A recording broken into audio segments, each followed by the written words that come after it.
ఎవరికి ఎలాంటి హాని చేయని వాడు అని చెప్పేసి గతంలోనే జగన్మోహన్ రెడ్డి గారు పరిచయం చేసినట్లుగానే మీ అందరికీ తెలుస్తారు వాళ్ళు ఎంత సౌమ్యులో ఎంత మంచి వాళ్ళు.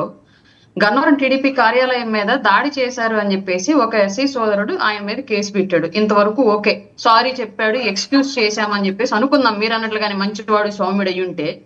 కానీ అతను దళితుడని తెలిసి కూడా, కేసు పెట్టాడని తెలిసి కూడా, ఇవాళ వీళ్ళకి అధికారం లేదు అని తెలిసి కూడా ఇవాళ కూడా అతన్ని కిడ్నాప్ చేసి అతనితో కేసు వాపస్ తీయించేలాగా బెదిరించాడు అంటే ఎంత అహంకారం సార్. అధికారం లేకపోయినప్పటికీ కూడా ఒక దళితుడి మీద తన యొక్క అహంకారం చూపించగలిగాడు అంటే ఎంత మంచివాడో ఇంటి చూపించుంటాడు సార్. అంత మంచి బుద్ధి అతని మీద ఇప్పుడు కూడా, అధికారం లేనప్పుడు కూడా క్లియర్ గా.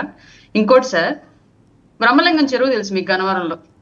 ఆ చెరువుకు సంబంధించి అనుమతి అనేది ఎక్కడ సింగిల్ పేపర్, చిత్తు కాగితం పేపర్ మీద అనుమతి లేకుండా కోట్ల రూపాయల మట్టిని తవ్వుకొని సొమ్ము చేసుకున్నారు సార్. దీనికి సంబంధించి కేసులు నమోదయ్యాయి. దానికి సంబంధించి ఎక్కడైనా ఇప్పటి వరకు ఉందా సార్ అరెస్టులు?